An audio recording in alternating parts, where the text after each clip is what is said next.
नमस्कार, ये आकाशवाणी शिमला है। अब आप राजकुमारी चंदेल से प्रादेशिक समाचार सुनिए। आज के मुख्य समाचार। विधानसभा चुनाव के लिए नामांकन भरने के 5वें दिन भाजपा व कांग्रेस सहित अन्य दलों के विभिन्न प्रत्याशियों ने भरे पर्चे। मुख्यमंत्री जयराम ठाकुर ने कहा, डबल इंजन सरकार ने किया राज्य का चहुमुखी विकास, 5000 किलोमीटर से अधिक नई सड़कों के निर्माण का बनाया रिकॉर्ड। कांग्रेस का दावा, सत्ता में आते ही लागू की जाएगी ओल्ड पेंशन योजना, भाजपा पर प्रदेश को कर्ज के बोझ तले दबाने का लगाया आरोप। और प्रदेश भाजपा अध्यक्ष सुरेश कश्यप ने कहा, पार्टी विरोधी गतिविधियों में शामिल पदाधिकारियों व कार्यकर्ताओं के खिलाफ होगी सख्त कार्रवाई। अब समाचार विस्तार से। प्रदेश में 14वीं विधानसभा के चुनाव के लिए नामांकन भरने की प्रक्रिया जारी है। नामांकन पत्र 25 अक्टूबर तक भरे जा सकेंगे और 27 अक्टूबर को नामांकन पत्रों की जांच होगी, जबकि 29 अक्टूबर नाम वापस लेने की अंतिम तारीख निर्धारित की गई है। नामांकन पत्र भरने के 5वें दिन आज करीब 180 उम्मीदवारों ने अपने अपने नामांकन पत्र दाखिल किए। इनमें भाजपा व कांग्रेस सहित अन्य राजनीतिक दल व निर्दलीय उम्मीदवार शामिल हैं। लाहौल स्पीति विधानसभा क्षेत्र से भाजपा प्रत्याशी डॉक्टर रामलाल मारकंडा ने, जबकि श्यामचंद आजाद ने बतौर निर्दलीय उम्मीदवार अपना नामांकन पत्र दाखिल किया। इधर सोलन निर्वाचन क्षेत्र से भाजपा उम्मीदवार डॉक्टर राजेश कश्यप और कांग्रेस प्रत्याशी कर्नल धनीराम शांडिल ने अपने अपने पर्चे भरे। कसौली विधानसभा क्षेत्र से भाजपा उम्मीदवार डॉक्टर राजीव सहजल, जबकि अर्की से भाजपा के गोविंद राम शर्मा व कांग्रेस के संजय अवस्थी सहित राष्ट्रीय देवभूमि पार्टी के कमलेश कुमार ने भी अपना नामांकन पत्र दाखिल किया। मंडी सदर विधानसभा क्षेत्र से भाजपा प्रत्याशी अनिल शर्मा, जबकि धर्मपुर से भाजपा के रजत ठाकुर ने नामांकन पत्र दाखिल किया। कुल्लू विधानसभा क्षेत्र से भाजपा के महेश्वर सिंह, मनाली से गोविंद ठाकुर और आनी से पार्टी प्रत्याशी लोकेंद्र ने अपना पर्चा दाखिल किया। किन्नौर निर्वाचन क्षेत्र से भाजपा के सूरत सिंह नेगी, जबकि तेजवंत सिंह नेगी ने बतौर निर्दलीय प्रत्याशी अपना नामांकन भरा।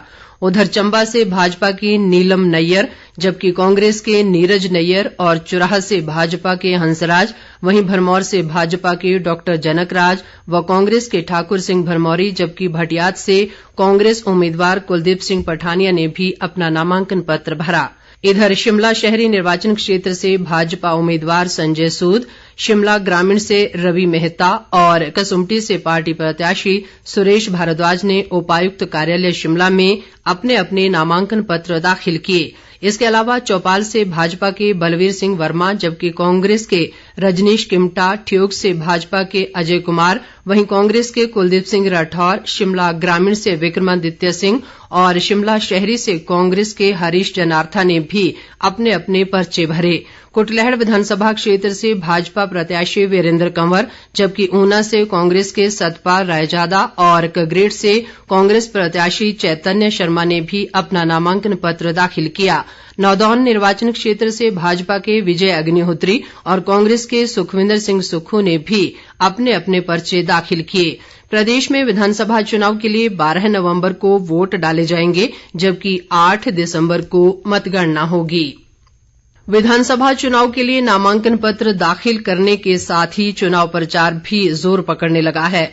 भाजपा के वरिष्ठ नेता व मुख्यमंत्री जयराम ठाकुर ने कहा है कि भाजपा सरकार ने अपने 5 वर्ष के कार्यकाल के दौरान प्रदेश में विकास के नए आयाम स्थापित किए हैं।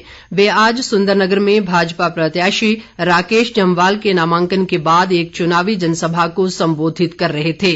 जयराम ठाकुर ने कहा कि कोरोना महामारी के बावजूद प्रदेश सरकार ने 5000 किलोमीटर से अधिक नई सड़कों का निर्माण कर नया रिकॉर्ड बनाया है। उन्होंने कांग्रेस पर आरोप लगाते हुए कहा कि कांग्रेस न तो देश का और न ही प्रदेश का भला कर सकती है।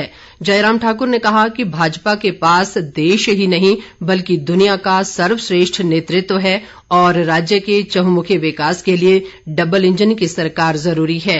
इस दौरान मुख्यमंत्री ने लोगों से विधानसभा चुनाव में राकेश जम्वाल के पक्ष में वोट डालने की अपील भी की।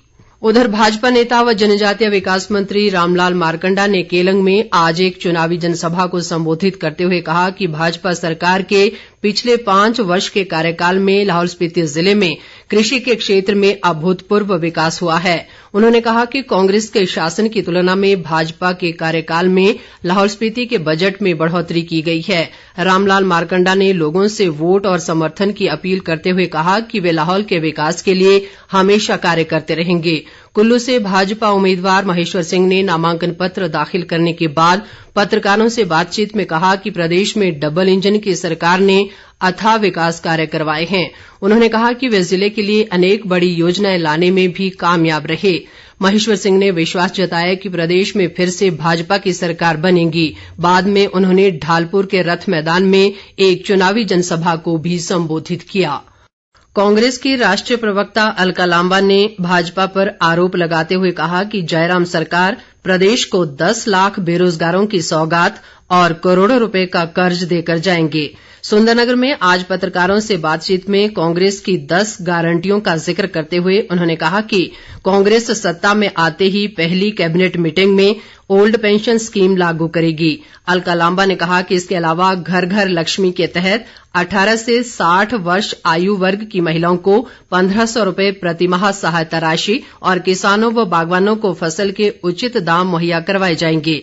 उन्होंने कहा कि जयराम ठाकुर को देश के मुद्दों के बजाय हिमाचल के स्थानीय मुद्दों पर चुनाव लड़ना चाहिए। वहीं सोलन से कांग्रेस प्रत्याशी व विधायक धनीराम शांडिल ने कहा है कि उन्होंने अपने विधानसभा क्षेत्र में पिछले 5 वर्ष के दौरान अनेक विकास कार्य करवाए हैं। शांडिल ने दावा किया कि प्रदेश में निश्चित तौर पर कांग्रेस की सरकार बनेगी और सत्ता में आते ही पार्टी अपने घोषणा पत्र में किए वायदों को पूरा करेगी। मंडी से कांग्रेस उम्मीदवार चंपा ठाकुर ने कहा कि भाजपा नीतियों से देश व प्रदेश के लोग दुखी हैं और जनता ने अब प्रदेश में भाजपा की सरकार को बदलने का मन बना लिया है। प्रदेश भाजपा अध्यक्ष सुरेश कश्यप ने कहा है कि यदि कोई भी पार्टी कार्यकर्ता या पदाधिकारी विधानसभा चुनाव में अधिकृत प्रत्याशी के खिलाफ निर्दलीय चुनाव लड़ता है या पार्टी विरोधी गतिविधियों में संलिप्त पाया जाता है तो उसके खिलाफ सख्त अनुशासनात्मक कार्रवाई अमल में लाई जाएगी। उन्होंने कहा कि पार्टी के केंद्रीय नेतृत्व से बातचीत के बाद ये निर्णय लिया गया है। सुरेश कश्यप ने कहा कि चुनाव के दौरान अनुशासनहीनता में संलिप्त पाए जाने वाले किसी भी स्तर के नेता, पदाधिकारी व कार्यकर्ता को 6 वर्ष तक किसी भी परिस्थिति में पार्टी में वापस नहीं लिया जाएगा और न ही उसके नाम पर विचार किया जाएगा। भाजपा अध्यक्ष ने सभी कार्यकर्ताओं से प्रदेश में दोबारा भाजपा की सरकार बनाने और रिवाज बदलने में अपना निर्णायक योगदान देने का आग्रह भी किया। राज्यपाल राजेंद्र विश्वनाथ आर्लेकर ने विद्यार्थियों से पाठ्यपुस्तकों के अलावा विभिन्न विषयों की अन्य पुस्तकें पढ़ने का भी आह्वान किया। राज्यपाल ने आज राजकीय उत्कृष्ट वरिष्ठ माध्यमिक पाठशाला छोटा शिमला का दौरा कर विद्यार्थियों से संवाद किया और पाठ्यक्रम के विभिन्न विषयों पर विस्तृत चर्चा की। उन्होंने कहा कि पुस्तकें हमारी सच्ची दोस्त और मार्गदर्शक हैं जो न केवल सकारात्मक सोच को विकसित करती हैं बल्कि हमें जीवन में सफलता का मार्ग भी दिखाती हैं।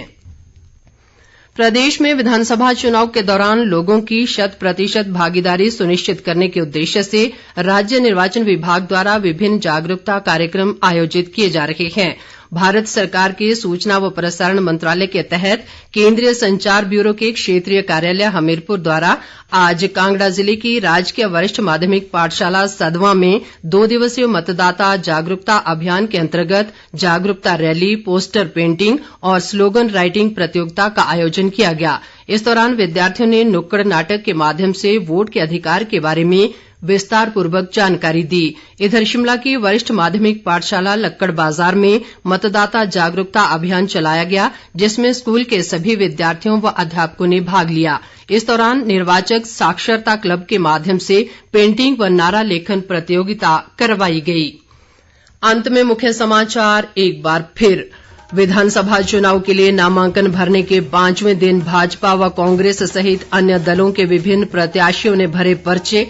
मुख्यमंत्री जयराम ठाकुर ने कहा डबल इंजन सरकार ने किया राज्य का चहुमुखी विकास, 5000 किलोमीटर से अधिक नई सड़कों के निर्माण का बनाया रिकॉर्ड। कांग्रेस का दावा, सत्ता में आते ही लागू की जाएगी ओल्ड पेंशन योजना, भाजपा पर प्रदेश को कर्ज के बोझ तले दबाने का लगाया आरोप। और प्रदेश भाजपा अध्यक्ष सुरेश कश्यप ने कहा पार्टी विरोधी गतिविधियों में शामिल पदाधिकारियों व कार्यकर्ताओं के खिलाफ होगी सख्त कार्रवाई। इसके साथ ही ये समाचार बुलेटिन समाप्त हुआ। नमस्कार।